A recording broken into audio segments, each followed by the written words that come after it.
नमस्कार. मी वाकी वसिष्ठ माझ्या यूट्यूब चॅनलवर तुमचं स्वागत करत आहे. आज मी तुमच्यासमोर सादर करणार आहे जखीण या रहस्यमय प्रेमकथेचा भाग 5.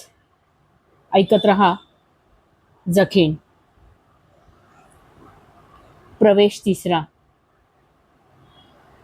पोलीस स्टेशनमध्ये देवदत्त केबिनमध्ये बसला आहे.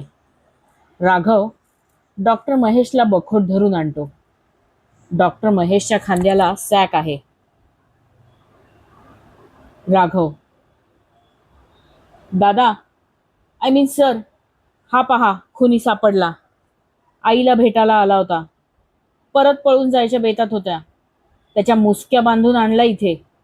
महेशला देवदत्त समोर ढकलतो. काय रे, पळून पळून कुठे पळणार होतास? एक गोष्ट लक्षात ठेव, तू कुठेही गेलास तरी हा देवदत्त पाटील तुला पाताळातूनही शोधून काढेल. डॉक्टर महेश हात जोडून: साहेब, मला माफ करा. पुन्हा अशी चूक होणार नाही. म्हणजे परत एकदा खून करायचा बेत आहे का तुझा? देवदत्त खडसावतो. मी मी कोणाचाही खून केलेला नाही. मी निर्दोष आहे. असं? मग टिंबटिंबला पाय लावून तू का पळून गेलास? मी मी खूप घाबरलो होतो. मला वाटलं जे घडलं त्याचा आळ माझ्यावर येईल आणि मी मी डॉक्टर महेश अडखळतो. राघव: ए डॉक्टर, जे काय आहे ते नीट बोल, का देऊ एक ठेवून? त्याच्या अंगावर हात रोखून उभा राहतो. सांगतो सांगतो साहेब, सगळं काही सांगतो. मी बसू का? देवदत्त: बस की, आपलंच आहे सगळं. आणि तुझी लवकरच सासूरवाडी होणार इथे. साहेब, असं बोलू नका. डॉक्टर महेश हात जोडतो. ए, खूप टाइमपास झाला, बोल पटपट. राघव, ना त्याला 3rd डिग्री दाखवायची. नाही हो, नाही, मी सगळं सांगतो. श्रीकांत काळे माझे खूप जुने पेशंट. दर महिन्याला त्यांच्या ब्लड टेस्टसाठी माझ्याकडे चेकिंगला येत. शिवाय ते माहीचे सासरे, त्यांना डायबिटीस होता. त्या दिवशी मी त्यांना रात्री ब्लड युरिन रिपोर्ट मेलवर पाठवले. देवदत्त: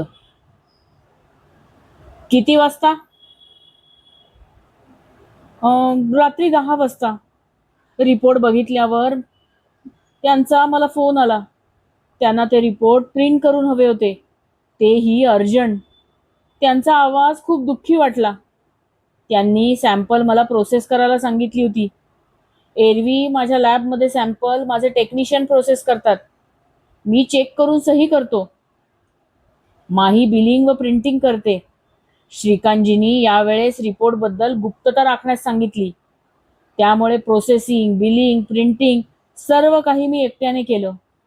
रिपोर्ट्सच्या प्रिंट्स घेऊन मी त्यांच्या घरी गेलो. त्यांनी फोनवर आधीच सांगितलं होतं की बेल वाजवू नको, मी दार उघडं ठेवेन. त्याप्रमाणे मी लोटलेल्या दारातून आत गेलो. तो तडक त्यांच्या बेडरूममध्ये. ते खूप निराश झाले होते. त्यांच्या उजव्या हाताला मलमपट्टी केलेली होती. राघव दरडावून: तेव्हा किती वाजले होते डॉक्टर? 10:30 झाले असतील. देवदत्त: पोस्टमार्टमच्या रिपोर्टमध्ये श्रीकांत काळे मेल्याची वेळ तीच आहे. बर, जाऊ दे, पुढे बोला डॉक्टर. मला पाहून श्रीकांतजींनी मला मिठी मारली. माझ्या गळ्यात पडून रडले. काय होतंय मला काही कळतच नव्हतं. लग्नाच्या 18 वर्षानंतर बायको प्रेग्नंट असल्याचा रिपोर्ट पाहून दुःखाने ढसाढसा रडणारा नवरा मी पहिल्यांदा माझ्या करिअरमध्ये पाहत होतो. राघव कान पुढे करतो आश्चर्याने: कोण कोण प्रेग्नंट म्हणलं तू? कोणाची बायको? काही कळेना झालं राव. आजीची बायको ना, माई प्रेग्नंट? डॉक्टर महेश. अजित नाही हो, श्रीकांतजींची बायको मिसेस राखी श्रीकांत काळे, त्या प्रेग्नंट होत आहे. आय मीन आहेत. देवदत्त आश्चर्याने, काय? राखी राखी काळे प्रेग्नंट? होय, त्यांची तब्येत बरी नव्हती. चक्कर येत होती, उलट्या होत होत्या. म्हणून डॉक्टरांना दाखवल्यावर त्यांनी काही ब्लड युरिन टेस्ट करायला लावल्या होत्या. त्या दिवशी दुपारी मी त्यांच्या घरी जाऊन सॅम्पल कलेक्ट केली आणि लॅबमध्ये प्रोसेस केली. राखी मॅडम प्रेग्नंट असल्याचं कळल्यावर श्रीकांतजी एवढे का रडत आहेत ते मला कळेना. म्हणाले, घात झाला. माझ्या पोटच्या पोराने आणि माझ्या बायकोने माझ्या पाठीत खंजीर खुपसला. मला माझ्या कर्माची शिक्षा मिळाली. ती 20 वर्षांची कोवळी पोर माही मी नासवली. त्याबद्दल देवाने मला शिक्षा केली. हे ऐकून मला खूप धक्का बसला. थोडा थांबतो. राघव, पुढे बोला. ते असं का म्हणाले की पोराने घात केला? गेले काही दिवस श्रीकांत यांना संशय येत होता. त्यांच्या मते राखी मॅडम व अजित मध्ये अनैतिक संबंध सुरू होते. या प्रेग्नन्सी रिपोर्टमुळे त्यावर शिक्कामोर्तब झालं होतं. बोलता बोलता त्यांनी टेबलवर पडलेला सुरा उचलला आणि डाव्या हाताच्या नसा कापल्या. क्षणार्धात ते खाली कोसळले. त्यांच्या हातातून रक्ताची धार लागली होती आणि मला घामाची. देवदत्त चढ्या आवाजात, अरे तू स्वतःच डॉक्टर आहेस ना, समोर माणूस कसा का असे ना, डॉक्टरसाठी तो पेशंट असतो ना, मग का नाही त्याला वाचवलं? एक तर एका मागून धक्के खाऊन मी पुरता भांबावलो होतो. त्यात त्यात त्या क्षणी मला तिथे अडखळतो. बोलायचं थांबतो. रुमालाने कपाळावरचा घाम टिपतो. जाऊ दे ना, तुमचा विश्वास नाही बसायचा. देवदत्त, इथे कोडी सोडवायला बसलोय का आम्ही? गप गुमान सरळ भाषेत बोल डॉक्टर. श्रीकांतजी रक्ताच्या थारोळ्यात तडफडत होते. काही क्षणात निश्चित झाले. मी काही करणार. तेवढ्यात तेवढ्यात अरे पुढे बोल. तेवढ्यात काय? तेवढ्यात तेथे एक स्त्री आली. एक तरुण स्त्री, पांढरी साडी, मोकळे केस, सुंदर पण भयानक. मी खूप घाबरलो. ती विकट हसू लागली. राघव अचंब्याने, कशी दिसत होती ती? डिट्टो माही. मला तर वाटलं माहीच माझ्यासमोर उभी आहे. त्या स्त्रीचा चेहरा माहीसारखा असला तरी खूप भकास भयान वाटत होता. मी खूप घाबरलो. तिच्या पावलांकडे पाहिलं. तिची पावलं उलटी होती, रक्ताने माखलेली. जखीण होती ती. माहीकडून या बंगल्याबद्दल ऐकलं होतं. ती जखीण मी प्रत्यक्षात पाहत होतो. माझी बोबडी वळली. श्रीकांतजींना तशा अवस्थेत सोडून मी पळ काढला. घरी गेलो तेव्हा तापाने फणफणलो होतो. माहीला त्या रात्री खूप फोन केले, पण तिने फोन उचलला नाही. मी बॅग भरली आणि मित्राकडे नागपूरला निघून गेलो. आईला सांगितलं कामासाठी जात आहे. फोन स्विच ऑफ करून टाकला. ताप उतरायला आणि या धक्क्यातून सावरायला मला वेळ लागला. बरं वाटल्यावर तडक पुण्यात आलो. मी तुमच्याकडेच येणार होतो. आधी आईला भेटावंसं वाटलं. बिचारी खूप काळजीत होती. तिला भेटायला घरी गेलो तेवढ्यात तुम्ही मला पकडलं.